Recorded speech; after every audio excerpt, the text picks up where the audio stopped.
Singh ji ma'am है जो कि स्वीडन से हैं, यावले स्वीडन से हैं। हमारे सामने श्वेता प्रसाद मैम जी हैं जो कि वाराणसी से हैं। सभी प्रतिष्ठित समाजशास्त्री आज हम सभी को स्टेप बाय स्टेप सुनेंगे और सभी के आज का सेशन भी जो है सभी ने अपने अपने जो टॉपिक उनको चर्चा करनी है, सभी के अलग अलग क्षेत्र हैं और निश्चित तौर पे हम सभी सहयोग प्रदान करेंगे। सभी अपने जो गेस्ट स्पीकर हैं उनको सुनने का हमें जो अवसर मिला है, ये अवसर हम इसको हम खोना नहीं चाहेंगे। शुरुआत हम करते हैं अपने जो फर्स्ट हमारी गेस्ट स्पीकर है आदरणीय परम श्रद्धेय डॉक्टर सुचित्रा मैम जो कि प्रतिष्ठित समाजशास्त्री हैं, professor department of govern BYT PG college Durg Chhattisgarh से मैडम है। मैडम का मैं ब्रीफली थोड़ा सा इंट्रोडक्शन देना चाहूंगी। मैडम की एक्सपीरियंस है 41 इयर्स उनका एक्सपीरियंस है। उनको अवार्ड मिले हैं मैडम जी को international women award for excellence 2021 में, मस्ट आउटस्टैंडिंग सर्विस अवार्ड 2021 में मैम को मिला है, Savitri Phule national teacher award 2019 में मैम को अवार्ड मिला हुआ है। मैडम का जो गाइडेंस है, मैडम जो PhD गाइडेंस के 7 उनके अंडर पे अवार्ड हो चुके हैं। मैडम के पब्लिकेशंस है, बहुत सारे शिक्षित रिसर्च पेपर पब्लिश हैं, बुक्स मैडम की बहुत सारी हैं, पेपर प्रेजेंटेशन मैम ने किया है, रिपोर्टर स्पीकर के रूप में live membership organise webinar ma'am ने बहुत सारे किए हैं।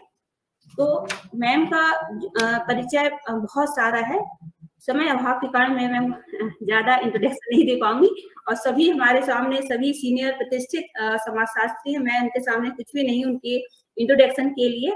तो मैम का आज जिस टॉपिक में अपनी बात रखने वाली है, महिला सशक्तिकरण और मीडिया में महिलाओं का अश्लील प्रतिनिधित्व, indecent representation of women in media and women empowerment में मैम अपने विचार रखेंगी। तो मैं मैम को सादर आमंत्रित करना चाहूंगी उनके विचार रखने के लिए। बहुत बहुत स्वागत मैम आपका, वेलकम। बहुत बहुत धन्यवाद शिवानी। कुछ भी नहीं है, यात्रा की शुरुआत है। भले ही सर्विस का कार्यकाल अंतिम समय है, लेकिन उसके बावजूद भी मेरी अभी भी समाजशास्त्र की यात्रा बदस्तूर जारी है और मेरा ये प्रयास बस है। महाविद्यालय गवर्नमेंट डिग्री कॉलेज हटा के principal doctor PK Dhaka sir, chief patron doctor GS Rohit ji, IQAC के coordinator doctor MK Ahirwar ji और ऑर्गेनाइजिंग सेक्रेटरी मेरी प्यारी प्यारी शिवानी रॉय, और इस अंतर्राष्ट्रीय ई संगोष्ठी में भाग लेने वाले कल के मेरे बहुत विद्वान वक्ता जिन्होंने महिला सशक्तिकरण पर बहुत ही सारगर्भित विचारों से लाभान्वित किया, बल्कि मैं तो ये कहूंगी कि मैंने भी बहुत कुछ सीखा है। और आज मैं जिस विषय पर अपनी बात रखने जा रही हूँ वो है कि महिला सशक्तिकरण तो है, लेकिन क्या करता है कि मीडिया, जो कि आज एक हमारे लोकतंत्र का चौथा स्तंभ है, वह कई मामलों में अपनी भूमिका निभा तो रहा है, लेकिन कहीं ना कहीं पे हम कुछ चीजों को देख रहे हैं कि जो महिलाओं का अश्लील प्रतिनिधित्व हमको दिखाई दे रहा है मीडिया में, कहीं कहीं पर वो बहुत तेजी से बढ़ता चला जा रहा है, और जिसके कारण हम ये देख रहे हैं कि इसका पूरा पूरा असर हम अपनी सामाजिक व्यवस्था पे देखते जा रहे हैं। तो सबसे पहले मैं अपनी बात शुरुआत करती हूँ, क्योंकि यहाँ विद्यार्थी पे हैं, तो सबसे पहले हम बात कर रहे हैं विमेन एम्पावरमेंट की। मैं बहुत सारी बातें नहीं करूंगी, क्योंकि BR अम्बेडकर जी का एक कोटेशन मुझे याद आता है और वो मैं जरूर शेयर करना चाहूंगी। हमारे संविधान निर्माता, विचारक, सुधारक क्या नहीं थे। उन्होंने बहुत छोटी सी बात कही कि मैं किसी समुदाय की प्रगति को महिलाओं की प्रगति की डिग्री से मापता हूँ। क्यों उन्होंने ये बात कही है? क्योंकि अगर हम प्रोग्रेस रेशियो देखना चाहते हैं तो चूंकि विमेन और मेल और फीमेल दोनों ही समाज के बराबर भागीदार होते हैं, लेकिन हम जब रेशियो की प्रगति की बात करते हैं तो उसमें हम बहुत सारे अंतर देख पाते हैं। एक्चुअली में जो हमारा भारतीय समाज है वो लैंगिक असमानता की बुनियाद पे खड़ा है, पितृसत्तात्मक व्यवस्था को आधार बना करके, और हम ये देख रहे हैं कि ये तो एक सिस्टम है, लेकिन हमारी इस भारतीय सामाजिक और संस्कृति का दूसरा पहलू भी है जिसमें हम दो प्रकार के मापदंड देखते हैं। लेकिन उसके पहले मैं बहुत छोटी सी बात से महिला सशक्तिकरण को बहुत स्पष्ट कर दूं कि पहले जो स्थिति थी कि हम लोग ये मानते थे हमारी सामाजिक व्यवस्था में कि वी कांट डू, मतलब हम कुछ नहीं कर सकते। क्यों नहीं कर सकते? क्योंकि सदियों से जो है पुरुषों के द्वारा यह जो पितृसत्तात्मक व्यवस्था के प्रमुख मापदंड हैं, उनके तहत कहीं न कहीं पर हमेशा स्त्रियों को दोयम दर्जे पे रखा गया। लेकिन अगर हम विमेन एम्पावरमेंट की बात कर रहे हैं तो हमें किस ओर जाना होगा? वी कैन डू, और जा रही हैं बहुत सारी महिलाएं। इस विषय पर चर्चा मैं नहीं करूंगी कि कल मेरे विद्वान, मेरे पूर्व वक्ताओं ने इस पर बहुत अच्छी बात कही है, इसलिए मैं आगे बढ़ती हूँ। तो सबसे पहले इसमें जिस विषय पे हम लोग बात करने जा रहे हैं कि इनडिसेंट रिप्रेजेंटेशन जो है वो महिलाओं का क्या है और क्यों ऐसा हो रहा है। तो इसमें जो हमारा संशोधन विधेयक है उसके अंतर्गत क्या कहा गया है कि it has been defined as defecation of a woman's form, body, or any part in the such a manner which has the effect of being indecent and derogatory towards women or denigrating them, and is likely to deprave, corrupt or injure the public morality or order। यानी किसी भी सामाजिक व्यवस्था में हम किसे कहेंगे अभद्र प्रतिनिधित्व, कि महिलाओं के साथ अशिष्ट व अपमानजनक व्यवहार करना। क्योंकि महिलाओं को हम मानते हैं कि वे सम्मान की पात्र हैं, इसलिए नहीं कि एक व्यवस्था है, इसलिए कि स्त्री और पुरुष दोनों ही व्यक्तिगत रूप से सम्मान के पात्र होते हैं।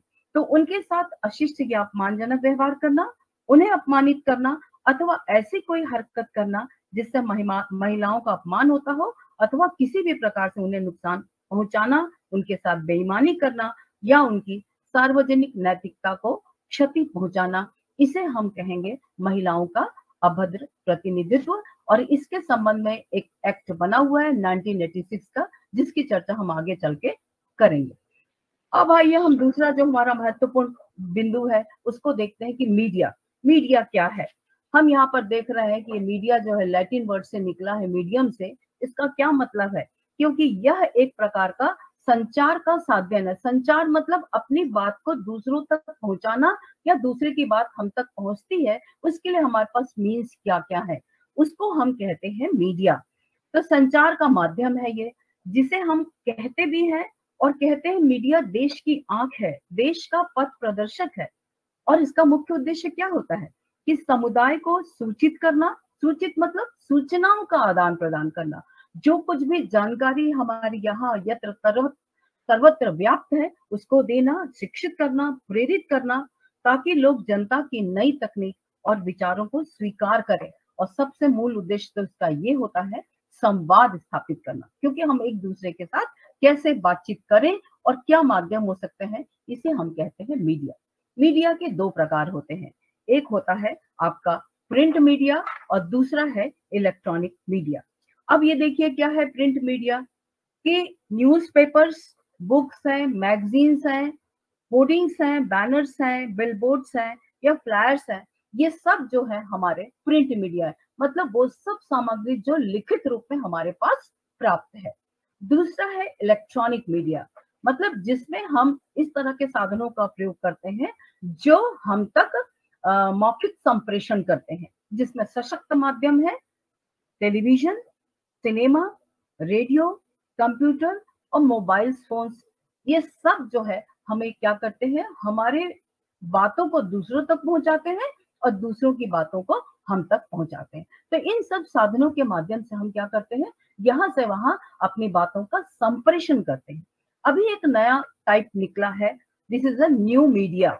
ये क्या है, जैसे पेजर है, आईपॉड है, सेलुलर फोन है, उपग्रह है, कंप्यूटर है या इलेक्ट्रॉनिक्स मेल है, जो डिजिटल प्लेटफॉर्म पर संपादित हो रहे हैं, वो हमारा न्यू मीडिया है। तो ये तो दो चीजें हो गई कि मीडिया किस तरीके से हमें सूचनाओं का आदान प्रदान करता है और लोगों के बीच, समूहों के बीच, व्यक्तियों के बीच में संवाद स्थापित करने का काम करता है।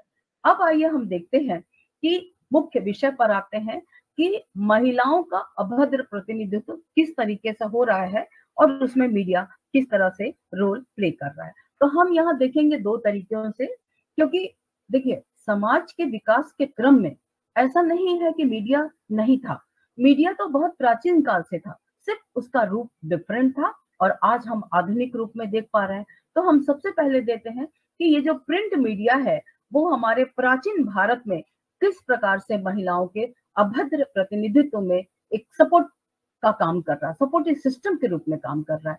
देखिए बहुत आश्चर्य होगा कि जिनको हम बहुत पवित्र और बल्कि हर कोई हिंदू मैथोलॉजी पे विश्वास करता है, और इन सामग्री जो हमारी एंशिएंट सामग्री है, वेदास है, पुराण है, स्मृतियां हैं, या सब चीजें भी हिस्टोरिकल बुक्स है, हम इनको आधार मानते हैं अपनी जानकारी को प्राप्त करने के लिए। लेकिन इनका यदि गहन अवलोकन और विश्लेषण किया जाए तो यह स्पष्ट होता है कि कहीं न कहीं पे कुछ चीजें ऐसी भी रही जो कि हम तक महिलाओं की छवि को खराब करने में एक बहुत बड़ा रोल प्ले किया। तो पहले हम देखते हैं कि किस प्रकार से अब ये जितने भी संचार माध्यम है, इनमें कैसे महिलाओं की छवि को प्रस्तुत किया जा रहा है कि ना तो उसे सम्मान मिल रहा है और ना ही कोई बहुत ऊंचा दर्जा मिल रहा है, बल्कि कहीं ना कहीं पर वो असामाजिक व्यवहार का कारण बन पा रहा है। कुछ अध्ययन का मैं यहाँ जिक्र करना चाहूंगी और मैं समझती हूँ स्टूडेंट्स को जानना जरूर चाहिए। Indian institute of man mass communication and institute for studies in social development ने 8 मार्च 2000 को एक अध्ययन किया, women for change building a gendered media in south Asia. इसमें 9 देशों को लिया गया अध्ययन के लिए, भारत, पाकिस्तान, भूटान, श्रीलंका, बांग्लादेश, म्यांमार, नेपाल, मालदीव और अफगानिस्तान। इन सब देशों के में ये देखा गया कि मीडिया किस प्रकार से महिलाओं की छवि को संप्रेषित कर रहा है। उसमें ये देखा गया कि ये मीडिया महिलाओं को या तो हाशिए पर रखता है और या फिर उनका व्यावसायिक इस्तेमाल करता है। ये एक बहुत बड़ी चीज जो है इन लोगों ने अपने अध्ययन में पाई।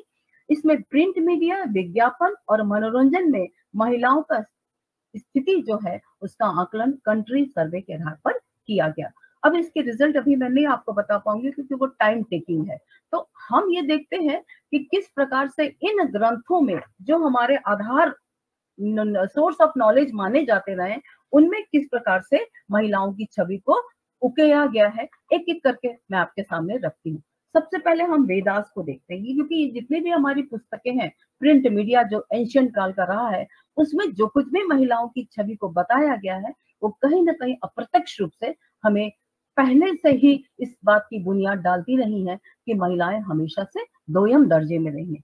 वेदों में क्या लिखा गया है, देखिए सबसे पहले क्यों लिखा गया है कि महिलाओं को महत्वपूर्ण महत्व तो दिया गया है, परंतु कहीं ना कहीं उनके लिए सांस्कृतिक नियम भी बनाए गए जो उनके विकास के अवसरों को बाधित करते हैं। और हम लोग सब वेदों में लिखी हुई वाणी को ईश्वर की वाणी मानते हैं और उनका अनुकरण करते हैं। वेदों के अनुसार लैंगिक भूमिकाओं को बहुत सख्ती से परिभाषित किया गया है। पुरुषों की भूमिका में उनके परिवारों का समर्थन करना, यानी पुरुष बाहर का काम करेंगे, परिवार को सपोर्ट करेंगे और अपने कर्तव्यों का पालन करेंगे, लेकिन महिलाओं की भूमिका में बिल्कुल क्लियर कट मेंशन है कि माँ बनना है, अपने बच्चे की परवरिश करना है, घर का काम करना है, पति को सहयोग देना है और परिवार का लालन पालन करना है। तो वेदों में इस तरह से कहा गया। फिर उसके बाद हम देखते हैं पुराणों में क्या लिखा गया है कि कई पुराण, तो पुराण को भी बहुत हम लोग सब मानते हैं, 18 पुराण है हमारे पास, तो कई पुराण लोगों को महिलाओं पर हावी होने की शिक्षा देते हैं और ये भी एक सिखाते हैं। कहीं ना कहीं हमारे पुराणों में लिखा गया है कि एक पत्नी के लिए उसका पति ही भगवान है और उसे अंतिम सांस तक उसकी सेवा करना चाहिए और पति की मृत्यु के बाद मर जाना चाहिए। ब्रह्म पुराण का एक श्लोक भी कहता है कि पति की मृत्यु के बाद स्त्री का सर्वोच्च कर्तव्य है आत्मदाह करना। इसलिए शायद उस समय जो है पति की मृत्यु के बाद स्त्रियां चिता पे जलकर सती हो जाया करती थी। तो इस तरीके से पुराणों में लिखा गया। किसी की हिम्मत भी नहीं होती है कि अगर इन सब किताबों में जो कुछ लिखा गया उसके कोई तर्क प्रस्तुत करता है तो फिर वो समाज में कहीं ना कहीं सजा के लिए वो एक पात्र बन जाता है। तो ये स्थितियां हैं। और अब आइए स्मृतियों में स्पेशली मैं मनुस्मृति का जिक्र करना चाहूंगी, क्योंकि उसके एक श्लोक में महिलाओं को पुरुष की संपत्ति में एक माना गया है। और आपने सब ने वो श्लोक सुना होगा कि बचपन में स्त्री पिता के अधीन रहेगी और युवावस्था में पति के और वृद्धावस्था में पुत्र के अधीन रह करके पूरी तरीके से उसकी पूरी जिंदगी का सौदा जो है वो पुरुषों के अधीन कर दिया गया है। इस तरीके से मनुस्मृति में भी इस तरह से महिलाओं को प्रतिबंधित किया गया उनके कार्यशैली को लेकर के।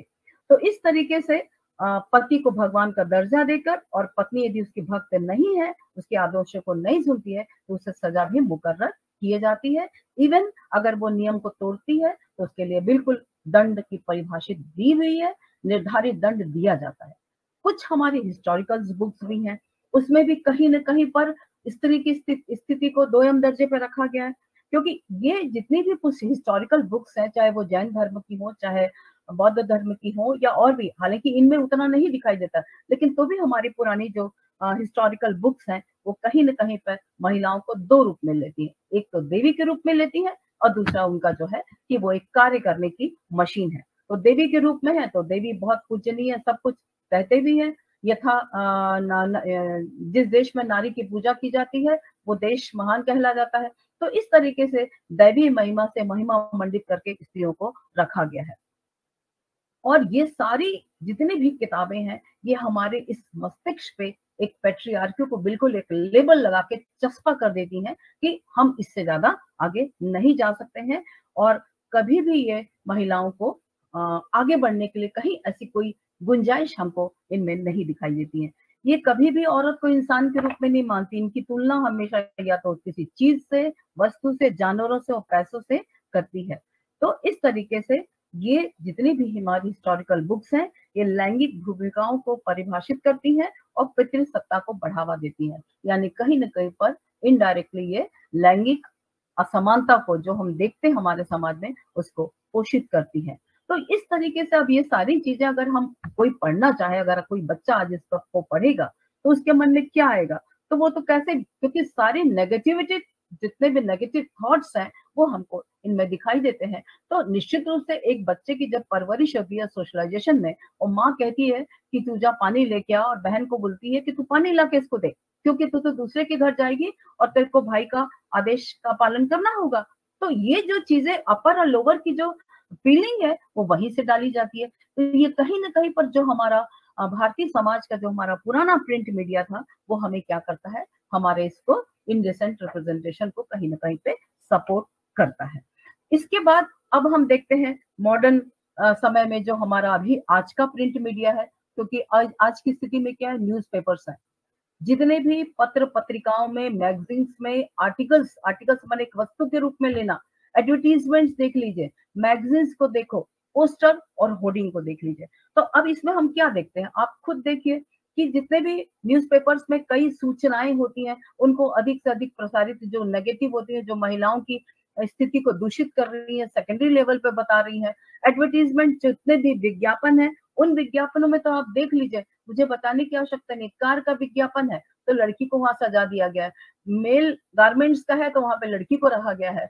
अगर कोई वस्तु का, जैसे सब कुछ एक बहुत मुझे याद है एक विज्ञापन आता है और दिया भी जाता है कि वॉशिंग मशीन का है, तो उसमें लड़की को, औरत को कपड़ा धोते हुए दिखाया था, पुरुष उसके बाजू में खड़ा है।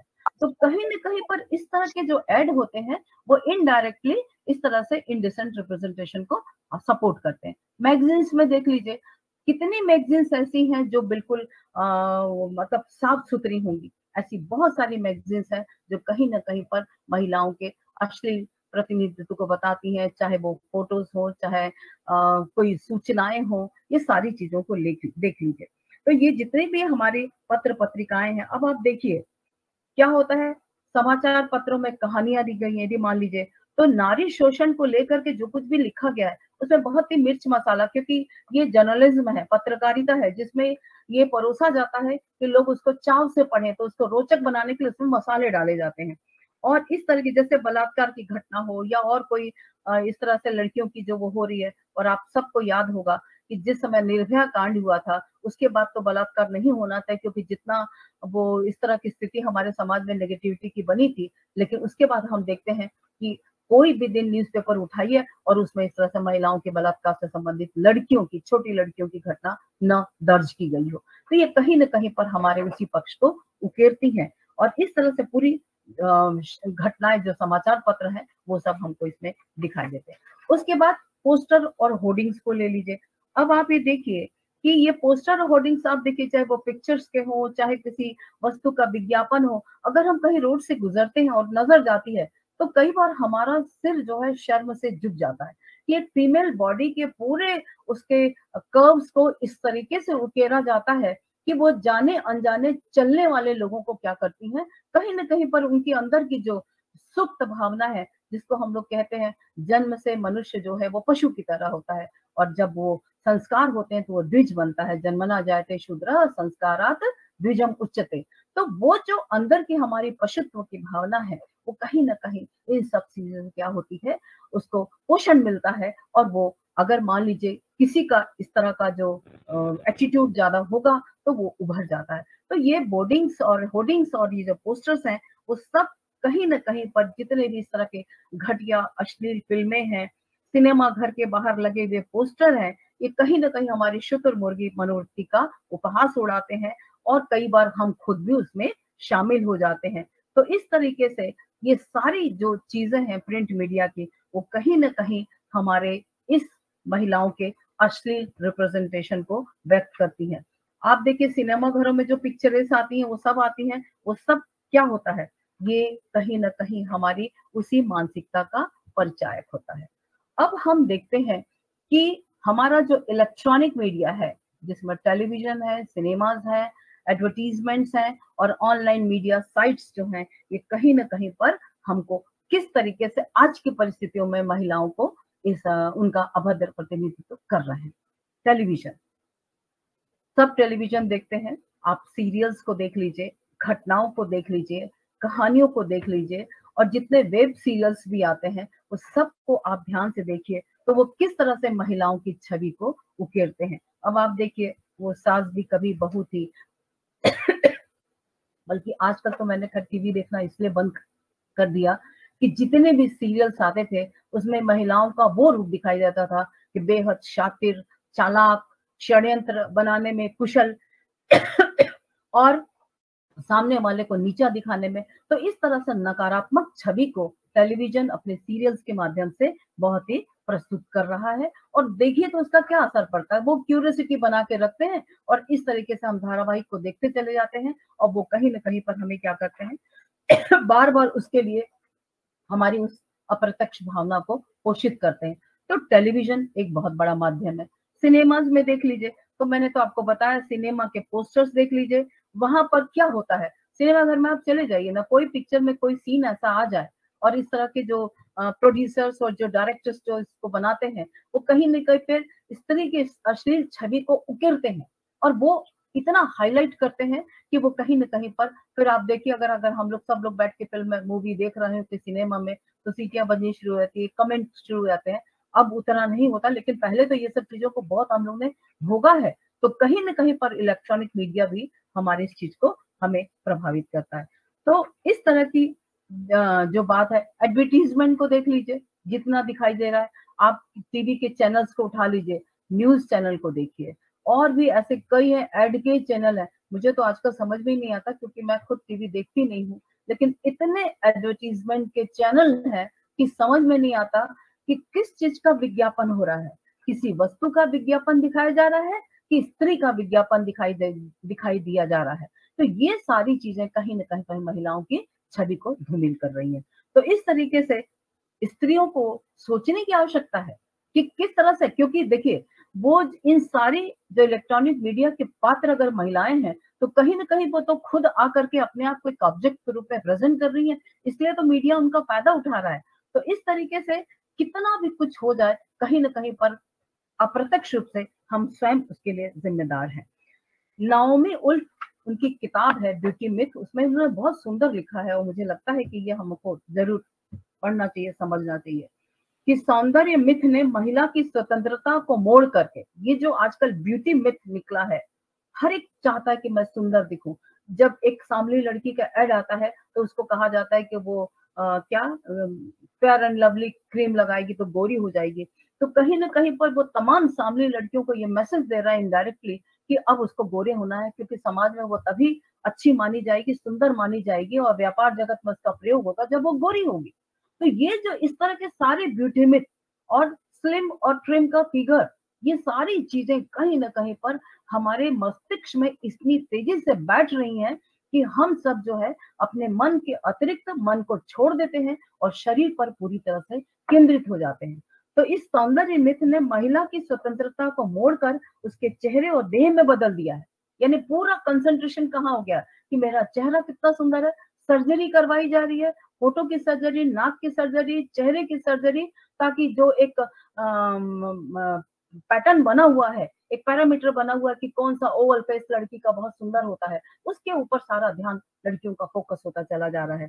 तो और उसको देह में कि अगर उसके पास फिगर नहीं है, जो कि जीरो फिगर कहा जाता है, मुझे तो बहुत नहीं मालूम, तो जो जीरो फिगर है वो अगर होगा तो बहुत अच्छा होगा। तो इससे क्या हो गया, लड़कियों के मन में क्या मैसेज आ रहा है कि वो तो पूरी है ही नहीं, वो तो अधूरी है, ना तो उनका चेहरा पैरामीटर के अनुरूप है और ना ही उनकी बॉडी है। तो यहाँ से शुरुआत होती है ब्यूटी मिथक की, और वो फिर जो है लड़कियों को ले जाता है और फिर वो एक पात्र बन जाते हैं कहीं पर अप्रत्यक्ष रूप से, जो मीडिया उनके अश्लील प्रतिनिधित्व को परोसता है। तो ये कहीं ना कहीं पर स्वयं लड़कियां भागी हैं। अब इसका और उसके बाद एक चीज और बताना चाह रही हूँ, जो ऑनलाइन मीडिया हो रहा है। अब ये ऑनलाइन क्या हो रहा है कि ये जितने भी हमारा ये आपके साइट्स हैं, अमेज़न है और क्या बोलते हैं आपका ये ऑनलाइन जिसमें मीडिया प्रकाशित किया जा रहा है, हाँ अमेज़न है, नेटफ्लिक्स है, जी5 है, सोनी लिव है और ऐसी कई वेबसाइट है जो सीधे सीधे अपने स्ट्रीमिंग सेवाओं को ऑनलाइन फिल्मों और वेब सीरियल के माध्यम से प्रकाशित कर रही हैं। तो इसमें ये चीज देखा जा रहा है कि इन सबको बच्चे भी देख रहे हैं, युवा भी देख रहे हैं, किशोर भी देख रहे हैं। तो कहीं ना कहीं पर लैंगिक रूढ़िवादिता को बढ़ावा मिलता है। इस सबको रोकने की आवश्यकता है। जैसे कई बार इस तरह के जो वेब श्रृंखलाएं हैं, गंदी बात है, ऑल सीजन्स है, सेकंड गेम्स है और ये सारी चीजें जो इस सब की जो दिखाई देती हैं, वो कहीं ना कहीं पर अप्रत्यक्ष रूप से हमारे महिलाओं की छवि को दूषित कर रही है। अब हम देखते हैं इन सब का इलाज क्या है, क्योंकि मीडिया हमारे माइंड का सेटअप क्या कर रहा है, चेंज कर रहा है। वो बता रहा है कि क्या फिगर, क्या शरीर, क्या तन, क्या मन, क्या चीज एक आइडियल माना जाएगा। वो आइडियलनेस ब्यूटी मिथ के माध्यम से हमारे मस्तिष्क में प्रवेश कर जाती है। क्योंकि क्या होता है कि इस सबको देख करके स्टूडेंट्स भी, विद्यार्थी भी, किशोर भी वैसे ही बनने की इच्छा रखते हैं। क्योंकि जो बच्चे फिल्म देख रहे हैं, युवा और किशोर, वो सब क्या करते हैं, वो सारी चीजों को देख करके कहीं ना कहीं पर उनके जैसा बनने की कोशिश करते हैं। और अगर कोई आइडियल चीजें दिखाई देती तो उसको देख कर उसका नकारात्मक प्रभाव भी पड़ने लगा है। तो इन सब का एक ही तरीका है कि अगर हम इन सब से बचना चाहते हैं तो हमें क्या करना पड़ेगा, देखना पड़ेगा कि हम इनसे कैसे अपने आप को रोक सकते हैं। और इस दिशा में एक एक्ट है, वो जरूर मैं आपको बताना चाहती हूँ, the indecent representation of women prohibition act 1986 का। ये क्या कहता है कि ये an act to prohibit indecent representation of women through advertisements or in publications, writings, paintings, figure or in any other manner, and for the matters connected therewith of are incidental thereto। तो मतलब ये आपको क्या बताता है कि कोई भी अगर एक्ट, वो कार्य जिससे महिलाओं की छवि पर प्रभाव पड़ रहा है, नकारात्मक प्रभाव पड़ रहा है, चाहे वो विज्ञापन हो और या कोई पब्लिकेशन हो, कोई लिखे, कोई पेंटिंग हो, कुछ भी हो, इसके माध्यम से यदि उनकी छवि पर को दूषित किया जा रहा है तो उसको रोकने के लिए ये एक्ट बना है। ये एक्ट पे अपने आप में एक पूरे लेक्चर की आवश्यकता है, इसलिए इस पर मैं बहुत विस्तृत चर्चा भी नहीं कर रही हूँ, लेकिन जानकारी में होना चाहिए कि ये एक्ट बना हुआ है कि किस प्रकार से इस अधिनियम के माध्यम से सरकार जो है वो महिलाओं की जो अभद्र प्रतिनिधित्व उसको रोकने के लिए प्रयास करती है। वो पूरी तरह से देखने की कोशिश करती है कि प्रिंट मीडिया, इलेक्ट्रॉनिक मीडिया में क्या प्रकाशित हो रहा है, और उसकी निगरानी के लिए भारत सरकार के पास द प्रेस काउंसिल एक्ट 1978 का है, जो कि इस चीज को देखता है, रोकता है और उसके बाद वो रिलीज होने की अनुमति देता है। जितने भी इसके मेंबर्स होते हैं वो इसको पहले देखते हैं। तो इस तरीके से एक भारतीय विज्ञापन मानक परिषद नाम का एक एनजीओ भी है, जो ये सुनिश्चित करता है कि विज्ञापन किसी भी नियम का उल्लंघन तो नहीं कर रहे हैं, किसी उत्पाद के बारे में कोई गलत जानकारी तो नहीं मिल रही है, या कोई जाति, पंथ, लिंग या राष्ट्रीयता का मजाक तो नहीं उड़ाया जा रहा है। तो इस तरीके से ये भी कहीं ना कहीं पर मॉनिटरिंग कर रहे हैं। तो इस तरीके से हम इन अधिनियम को देखते हैं तो उसमें इस तरह के निर्देश दिए गए हैं कि किस प्रकार से महिलाओं का अश्लील प्रतिनिधित्व को रोका जा सकता है। तो इस अधिनियम में कहा गया है कि किसी महिला के शरीर को लेकर अगर कोई अभद्र प्रतिनिधित्व करने वाले कोई भी कार्य, जो मैं इसमें बता रही थी आपको, वो सब का सब अश्लील रिप्रेजेंटेशन कहा जा सकता है। अब यहाँ पर हम ये देखना चाहेंगे कि अगर अधिनियम और कानून बने हैं तो उसका प्रयोग करने के संबंध में हमें जागरूकता होनी चाहिए ताकि हम इनका असर पड़ने पर प्रयोग कर सकें। तो अब हम जो महत्वपूर्ण बिंदु पे आते हैं कि अधिनियम अपनी जगह है, लेकिन मेरा अपना ये मानना है कि क्या हमारे समाज में नकारात्मकता को दूर करने के लिए या असामाजिक व्यवहार को दूर करने के लिए संवैधानिक व्यवस्था भी है, कानूनी व्यवस्था भी है, वैधानिक व्यवस्था भी है। बावजूद उसके हम देख रहे हैं कि समाज में विकृति हमको दिखाई देती है, विरोधी व्यवहार दिखाई देता है, असामाजिक व्यवहार दिखाई देता है।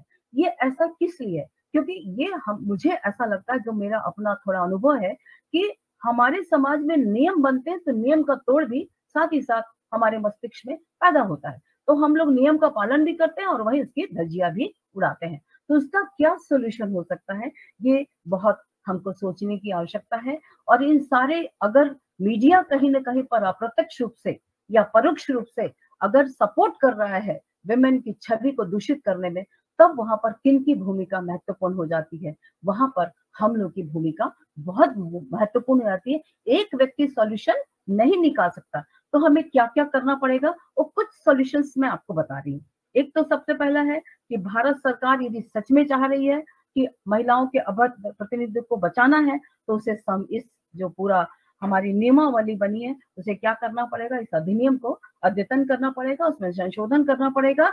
और इसमें कोई भी महिलाओं की छवि से संबंधित अशिष्ट सामग्री भी हो तो उसका रोकने के लिए उनको निर्देश देना पड़ेगा। कुछ कुछ ऐसे शब्द हैं जैसे लैंगिक पक्षपाती लिपियां हैं, स्टीरियोटाइप लिपियां हैं, लैंगिक भूमिकाओं को भी अधिनियम में शामिल किया जाना चाहिए ताकि उन लोगों को पर सख्ती की जा सके जो कहीं ना कहीं पर महिलाओं का अभद्र प्रतिनिधित्व करते हैं। क्योंकि करने वाला कौन है? हमारे बीच के ही लोग हैं। तो उनको रोकने के लिए ये काम किया जा सकता है। और इस तरीके से भारत सरकार के जो अधिनियम बने हुए हैं वो तो अपनी जगह अपना काम कर रहे हैं, लेकिन इस पूरे प्लेटफॉर्म को प्रकाशित करने की आवश्यकता है। और तभी पता चलेगा कि लैंगिक समानता को कैसे बढ़ावा दिया जा सकता है।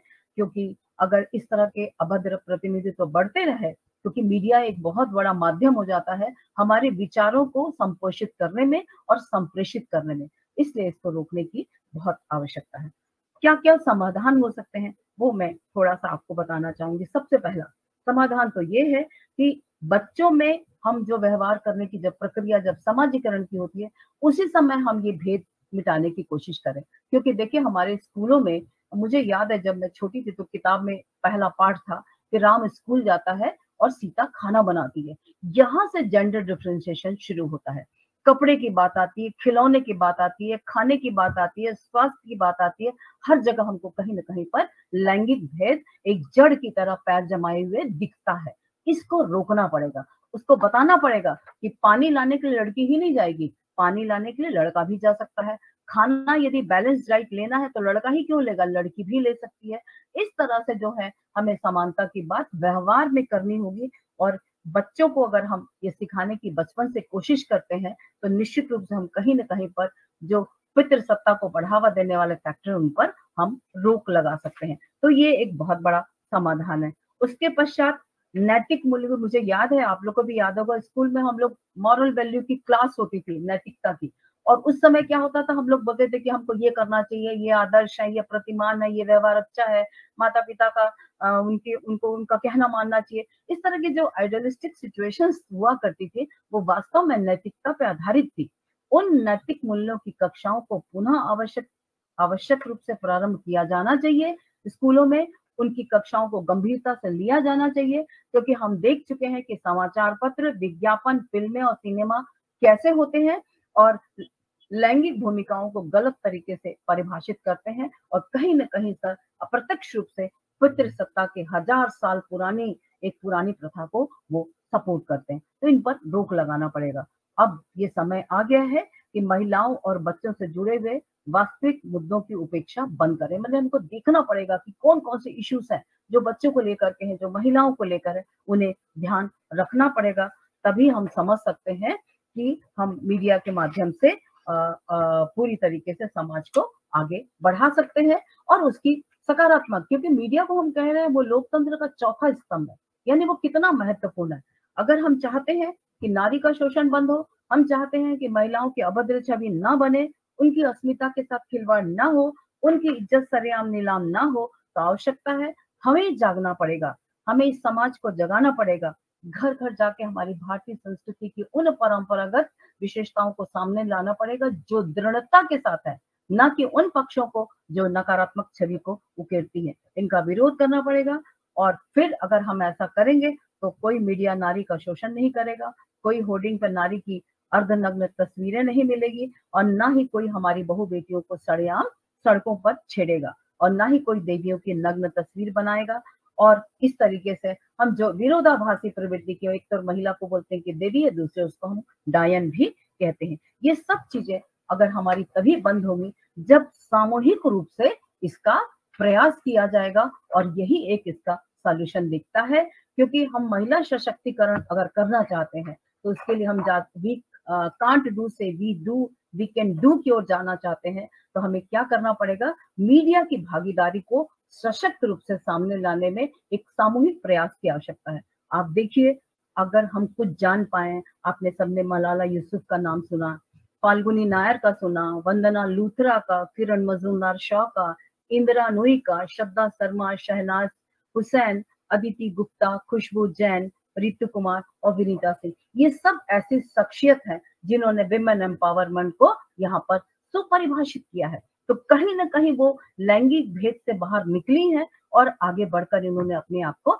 स्टैब्लिश किया है। तो यहाँ पर केवल स्त्री को ही आगे नहीं बढ़ना पड़ेगा, पूरे समाज को मिलजुल के सामूहिक प्रयास करेंगे, तभी हम समझ सकते हैं कि मीडिया क्या करेगा, वो हमारे लिए सपोर्ट के रूप में सामने आएगा और महिला सशक्तिकरण का एक बहुत बड़ा साधन बन के आएगा, ना कि अभद्र प्रतिनिधि का एक साधन बन के आएगा। तो मैं समझती हूँ कि मैंने अपनी तरफ से इन पूरी बातों को सबके सामने रखने की कोशिश की कि हम जान पाए कि किस प्रकार से महिलाओं का अभद्र प्रतिनिधित्व हो रहा है, मीडिया उसमें सपोर्ट कर रहा है, प्रिंट मीडिया हो, इलेक्ट्रॉनिक मीडिया और चाहे आज न्यू मीडिया हमारे सामने आ रहा हो, इन सब को रोकने के लिए, बल्कि हम ये नहीं कह रहे कि हम उन पर प्रतिबंध लगाए, उनका डायरेक्शन यदि चेंज किया जाए, उनको दिशा दी जाए, तो वो विमेन एम्पावरमेंट के लिए बहुत बड़ा माध्यम हो सकते हैं, और उसके लिए हम सबको प्रयास करना पड़ेगा। तो इस तरीके से आप सब ने मेरी बात को सुना, तो मुझे लगता है मैं आप सबको बहुत बहुत साधुवाद देती हूँ, धन्यवाद देती हूँ कि आपने मुझे सुन करके, और अगर कहीं कोई आपकी जिज्ञासा हो तो आप पूछ सकते हैं, समाधान ले सकते हैं, हम कोशिश करेंगे। और चूंकि हम विद्यार्थी हैं इसलिए मैंने भरपूर ये प्रयास किया था।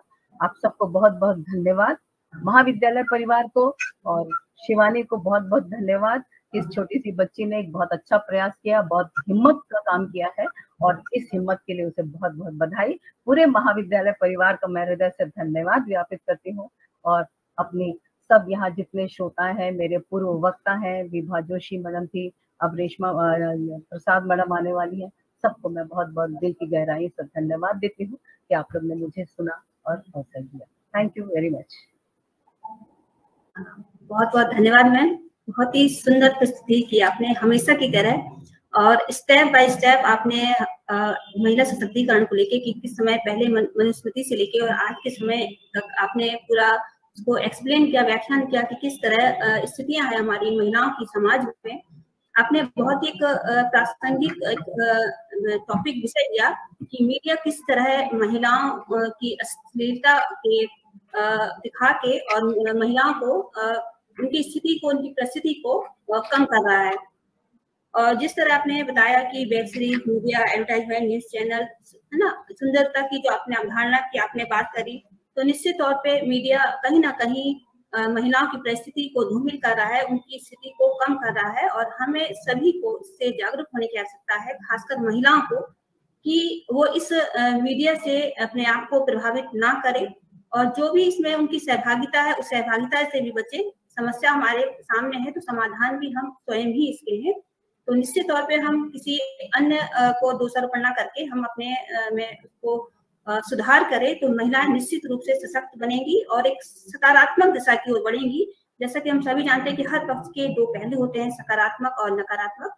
तो उसी तरह महिला सशक्तिकरण भी जिस तरह से शासन के द्वारा महिलाओं को सशक्त किया जा रहा है, महिलाएं हो भी रही है, तो कहीं ना कहीं कुछ परसेंटेज है जो कहीं गलत दिशा की ओर जा रहा है, तो हमें उससे उसका बचाव करना है।